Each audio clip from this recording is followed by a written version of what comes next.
नमस्कार दोस्तों, Hemant LP channel में आपका बहुत बहुत स्वागत है। दोस्तों आगे हम लोग सुपर टेट के शिक्षण में अंतिम टॉपिक पे पहुंचते हैं, जिसका नाम है आधुनिक शिक्षा। दोस्तों आधुनिक शिक्षा तो हम लोग पीछे भी पढ़ रहे थे, लेकिन यह आधुनिक शिक्षा जो है भारत के स्वतंत्र होने के बाद की है, 1947 के बाद की है। इसीलिए इसको एक बार फिर आधुनिक शिक्षा हम लोग कह रहे हैं। अर्थात स्वतंत्रता के बाद नवीन सरकार के सामने यह चुनौती थी कि शिक्षा का राष्ट्रीय स्वरूप कैसे पुनर्जीवित किया जाए। तो भारत में विभिन्न शिक्षा आयोग या शिक्षा समितियां बनाई गई, जिन्होंने अलग अलग स्तर पर शिक्षा के विकास के लिए विचार किया तथा सुझाव दिए, जिसमें से कुछ प्रमुख आयोग या समितियां निम्नवत हैं। सबसे मोस्ट इम्पॉर्टेंट दोस्तों पहली समिति या पहला आयोग, समिति नहीं है, पहला आयोग है, जिसका नाम है राधा कृष्णन आयोग। इसी का नाम है विश्वविद्यालय शिक्षा आयोग। दोस्तों 1948 से 49 तक विश्वविद्यालय शिक्षा आयोग ने काम किया, जिसका दूसरा नाम राधा कृष्णन आयोग है। इसका गठन जो है 4 नवंबर 1948 को हुआ था। कितने को हुआ था? 4 नवंबर 1948 को इसका गठन हुआ था। दोस्तों स्वतंत्र भारत का प्रथम आयोग है, जिसका नाम है राधा कृष्णन आयोग या विश्वविद्यालय शिक्षा आयोग। विश्वविद्यालयी शिक्षा के दोषों को दूर करने हेतु इस आयोग को बनाया गया था और इसके अध्यक्ष डॉक्टर सर्वपल्ली राधाकृष्णन थे। दोस्तों जो हमारे देश के पहले उपराष्ट्रपति तथा दूसरे राष्ट्रपति भी हुए और इन्हें 1954 में भारत के सर्वोच्च सम्मान भारत रत्न से नवाजा गया तथा इनके जन्म दिवस 5 सितंबर के दिन पूरे भारत में शिक्षक दिवस के रूप में मनाया जाता है। दोस्तों इसमें 10 सदस्य थे, 18 अध्याय था और 207 संतुतियाँ यानी सुझाव थे। विश्वविद्यालयी आयोग, शिक्षा आयोग या राधाकृष्णन आयोग। इसका मुख्य सुझाव दोस्तों विश्वविद्यालय शिक्षा के बारे में ये था कि जो स्नातक होगा उसका पाठ्यक्रम 3 वर्ष का होगा और उसका माध्यम कला वर्ग होगा। जो परा स्नातक होगा पोस्ट ग्रेजुएट, उसका जो है पाठ्यक्रम 2 वर्ष का होगा और उसका जो है वर्ग जो होगा विज्ञान वर्ग होगा। जो शोध वर्ग होगा वो 2 से 5 वर्ष उसका पाठ्यक्रम होगा और उसका जो वर्ग होगा वो व्यावसायिक वर्ग होगा, जैसे शिक्षक प्रशिक्षण, तकनीक शिक्षा, चिकित्सा, कृषि, वाणिज्य, विधि इत्यादि। ठीक है, तो यह उसके प्रमुख उद्देश्य थे। यह स्नातक 3 वर्ष, परास्नातक 2 वर्ष, शोध 2 से 5 वर्ष। तो ये जो है विश्वविद्यालय आयोग। दूसरा आयोग दोस्तों है माध्यमिक शिक्षा आयोग। दोस्तों देखिए माध्यमिक शिक्षा आयोग जो है इसी को मुदालियर आयोग कहा जाता है। बहुत मोस्ट इम्पॉर्टेंट है दोस्तों मुदालियर आयोग या माध्यमिक शिक्षा आयोग, जिसने काम किया 1952 से 53 तक। उसका गठन 23 सितंबर 1952 को किया गया था और इसमें अध्यक्षता जो है मद्रास विश्वविद्यालय के उपकुलपति थे, जिनका नाम था डॉक्टर ए लक्ष्मण स्वामी मुदालियर। तो इनके ही नाम पर, इनके अध्यक्षता करने के नाते ही इनके नाम पर इसको मुदालियर आयोग नाम दिया गया, जिसे माध्यमिक शिक्षा आयोग भी नाम दिया गया। दोस्तों इसमें 9 सदस्य थे, 1 उपसचिव थे और 15 अध्यायों में 240 पृष्ठों का सुझाव इसमें दिया गया। दोस्तों मुदालियर आयोग का सबसे प्रमुख सुझाव ये था कि बहुउद्देशीय स्कूलों यानी मल्टीपर्पज स्कूल की स्थापना करें। यानी एक ही स्कूल में दोस्तों आर्ट साइड भी हो, उसी में साइंस साइड भी हो, उसी में कॉमर्स साइड भी हो, उसी में किसी को बीपीएड करना है तो बीपीएड भी कर ले, किसी को बीएड करना है तो बीएड भी कर ले। यानी हर चीज़, हर वर्ग का जो है पढ़ाई हो। किसी को हिंदी पढ़ना है तो हिंदी भी पढ़ ले, किसी को संस्कृत पढ़ना है तो संस्कृत भी पढ़ ले, किसी को खेल सीखना है तो खेल भी सीख ले, किसी को संगीत सीखना है तो संगीत भी सीख ले। यानी कोई भी कार्य है, कुछ भी सीखना चाह रहा है, कोई इंजीनियरिंग करना चाह रहा है तो इंजीनियरिंग भी कर ले।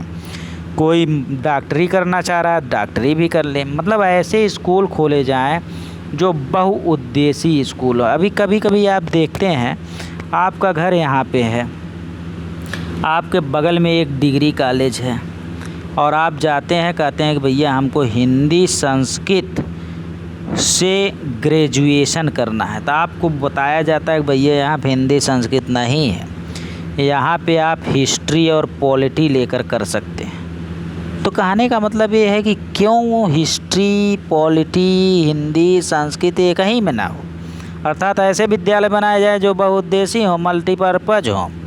पाठ्यक्रमों को छात्रों के रुचियों, आवश्यकताओं तथा वर्तमान जीवन से संबद्ध हो, ऐसा बनाया जाए।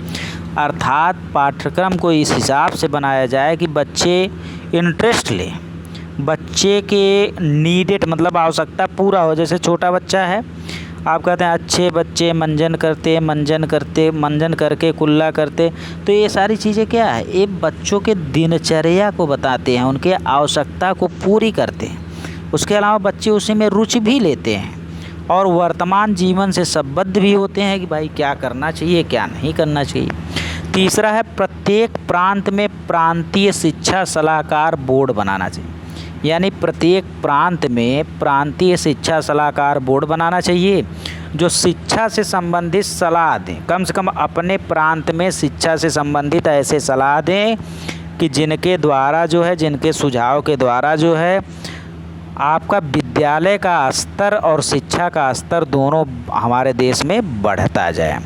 तकनीकी शिक्षा बोर्ड की स्थापना करें, यानी टेक्निकल शिक्षा, जैसे वाइट बोर्ड पर शिक्षा कैसे दी जाए इसके लिए व्यवस्था करें, प्रोजेक्टर की व्यवस्था करें।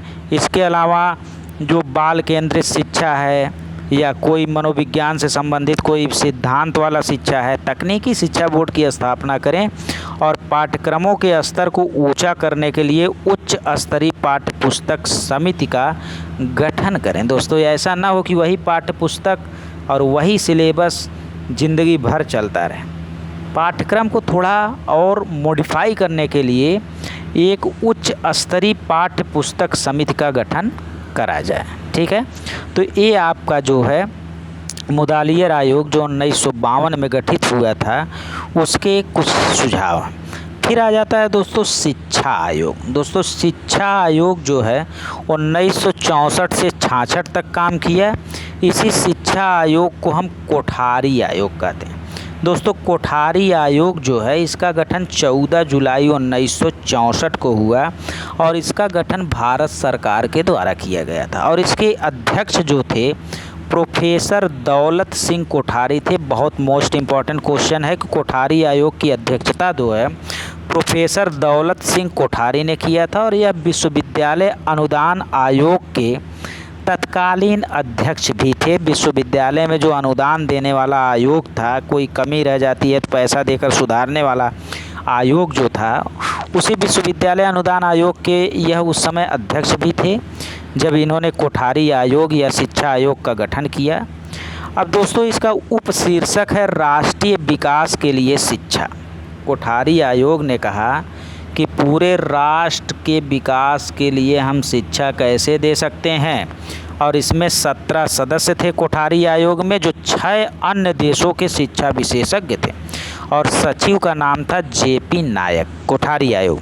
अब दोस्तों देखिए, कोठारी आयोग के जो सुझाव थे उसमें पहला सुझाव था कि विज्ञान को शिक्षा और संस्कृति का अभिन्न अंग माना जाए। जैसे कुछ लोग विज्ञान पढ़ने में संकोचते थे, सब अपना हिस्ट्री हुआ, ज्योग्राफी हुआ, जो अपना इतिहास है पुराना, उसी को पढ़ने में बड़ा रुचि लेते थे। बौद्ध धर्म, जैन धर्म जो है इस टाइप का। लेकिन कोठारी आयोग जब आया तो कोठारी आयोग ने कहा कि भैया विज्ञान को शिक्षा और संस्कृति का अभिन्न अंग मानना चाहिए और विज्ञान तथा प्रौद्योगिकी शोध में सुधार करना चाहिए, साइंस और टेक्नोलॉजी में सुधार करना चाहिए, हमारे देश में नए नए आविष्कार होने चाहिए, मिसाइल बननी चाहिए, ये सब इन्होंने कहा। आधुनिक भारतीय भाषाओं का विकास होना चाहिए। शिक्षा में दोस्तों, प्राथमिक शिक्षा में इन्होंने कहा कि पूर्व प्राथमिक शिक्षा, निम्न प्राथमिक शिक्षा और उच्च प्राथमिक शिक्षा होना चाहिए, जो कि आज आप देख रहे हैं ऐसा हो ही रहा है। 5 वर्ष तक कक्षा 1 में पढ़ना है। पहले पूर्व प्राथमिक शिक्षा लेनी होगी बच्चों को 3 साल, फिर कक्षा 1 और कक्षा 2 में आएंगे, ठीक है, जिसे निम्न प्राथमिक शिक्षा कहेंगे। फिर उच्च प्राथमिक शिक्षा में 3, 4, 5 आएगा। तो यानी कुल मिला जुला के आप कह सकते हैं कि जो कोठारी आयोग वाला सिस्टम था उसी को लागू कर रहे हैं नई शिक्षा नीति 2020 में। फिर निम्न माध्यमिक और उच्च माध्यमिक आएगा, ठीक है। निम्न माध्यमिक में आपका 6, 7, 8 आता है, उच्च माध्यमिक में या उच्चतर माध्यमिक में आपका 9, 10 आ जाता है। इसके अलावा जो उच्च शिक्षा होगी उसमें डिग्री कोर्स होंगे, जैसे BA हो गया, MA हो गया, अनुसंधान हो गया, जैसे PhD हो गया, शोध कार्यक्रम हो गए, इस टाइप के रहेंगे। शिक्षक प्रशिक्षण के लिए state board of teacher education की स्थापना की जाए, यानी शिक्षक की जो ट्रेनिंग दी जा रही थी उसके लिए एक बोर्ड की स्थापना की जाए जिसका नाम है स्टेट, मतलब राज्य में बोर्ड ऑफ टीचर, राज्य में एक बोर्ड बनाया जाए, किसके लिए? टीचर के एजुकेशन के लिए, ठीक है। इसके बाद कुछ प्रमुख समितियां दोस्तों और हैं जिनके बारे में हम लोग जल्दी जल्दी चर्चा कर लेते हैं। एक है आचार्य नरेंद्र देव समिति, ठीक है। अभी तक आयोग था, अब जो है समिति आ गई। तो आचार्य नरेंद्र देव समिति जो है 1952 से 53 तक काम की। इसका गठन 1952 में हुआ था। गठनकर्ता शिक्षा विभाग उत्तर प्रदेश था। इसके अध्यक्ष आचार्य नरेंद्र देव थे। इसका अन्य नाम माध्यमिक शिक्षा पुनर्गठन समिति है और इसका उद्देश्य है माध्यमिक शिक्षा का विकास, अर्थात माध्यमिक शिक्षा के विकास के लिए आचार्य नरेंद्र देव समिति आई थी। इसका मुख्य सुझाव दोस्तों था संस्कृत को हिंदी के साथ अनिवार्य कर दिया जाए। आज भी आप देखेंगे तो इस आयोग आचार्य नरेंद्र देव आयोग के अनुसार जो है लगभग आप देखते हैं तो BA में लोग कहते हैं कि हिंदी लीजिए तो हिंदी के साथ संस्कृत ले दीजिए ताकि आपका कॉम्बिनेशन बना रहे, तो अनिवार्यता, ठीक है। तो संस्कृत को हिंदी के साथ अनिवार्य कर दिया जाना चाहिए। आचार्य नरेंद्र देव समिति। तकनीकी शिक्षा निःशुल्क दी जानी चाहिए, टेक्नोलॉजी वाली, और मनोवैज्ञानिक परामर्श केंद्र की स्थापना किया जाना चाहिए जो इलाहाबाद में है भी। उसके बाद अगला देखेंगे तो दुर्गाबाई देशमुख समिति, जिसका गठन जो है वैसे तो 1958 में हुआ, लेकिन इसका अनुमोदन जो है 1957 में ही हो गया था। गठनकर्ता जो है दुर्गाबाई देशमुख समिति के भारत सरकार है। इसमें 9 सदस्य थे। ये जो है दुर्गाबाई नाम से ही स्पष्ट होता है कि महिला शिक्षा पर इसने ज़्यादा जोर दिया। इसने जो है राष्ट्रीय महिला शिक्षा परिषद की स्थापना की, राज्य महिला शिक्षा परिषद की स्थापना की और सह शिक्षा विद्यालयों की स्थापना की। सह शिक्षा का मतलब है कि शिक्षा के साथ साथ और कुछ भी, जैसे कंप्यूटर हो गया, नैतिक शिक्षा हो गया, शारीरिक शिक्षा हो गया, ये सब सारी शिक्षाएं जो साइड में दी जाती हैं। खेल आधारित शिक्षा हो गई। इसके बाद दोस्तों देखिए एक नई समिति आई 10+2+3 राष्ट्रीय समिति 1973 में आई। इसका गठन जो है 1973 में हुआ और गठनकर्ता भारत सरकार और इसके अध्यक्ष श्री PD शुक्ला थे। और आप कह सकते हैं कि इसका उद्देश्य था कोठारी आयोग द्वारा सुझाए गए तथा राष्ट्रीय शिक्षा नीति 1968 द्वारा स्वीकार्य 10+2+3 के शैक्षिक ढांचे को लागू करने हेतु व्यवहारिक उपयोग। अब यहाँ पे एक चीज़ बात आ जाती है दोस्तों, एक राष्ट्रीय शिक्षा नीति, राष्ट्रीय शिक्षा नीति थी जो आई थी 1968 में, और इसी ने एक सुझाव दिया था 10+2+3, यानी 10 के बाद 2 साल आप पढ़ेंगे तो इंटरमीडिएट हो जाएगा, 3 साल पढ़ेंगे तो आपका ग्रेजुएशन हो जाएगा। तो ऐसा इसने स्वीकारा था लेकिन लागू नहीं हो पाया था। तो इसको लागू करवाने के लिए जो है कोशिश किया 10+2+3 राष्ट्रीय समिति 1973 ने। उसके बाद आ जाएगा प्रोफेसर यशपाल समिति, जिसका गठन जो है 1992 में हुआ।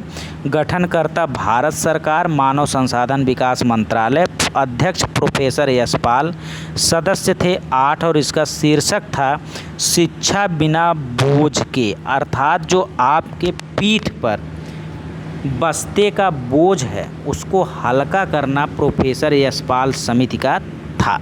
मेन उद्देश्य अर्थात बालकों के मानसिक एवं शारीरिक बोझ को कम करना प्रोफेसर यशपाल की समिति का सबसे बड़ा जो है सुझाव था। पाठ्यक्रम की गुणवत्ता बनाए रखते हुए स्कूली छात्रों विशेष रूप से छोटे बच्चों पर पढ़ाई का बोझ को कम करने के उपायों के बारे में सलाह देने का काम था। जैसे आप देखते ही हैं, पहले 10वीं में आप बायो फिजिक्स केमिस्ट्री की अलग अलग किताबें पढ़ती थी, 12वीं में भी पढ़ते थे और बहुत मोटी मोटी पढ़ते थे। अब जो है बायो फिजिक्स केमिस्ट्री जो है 10वीं में एक ही आने लगी है और 12वीं में भी थोड़ी पतली पतली हो गई है, एनसीईआरटी बेस्ड हो गई है।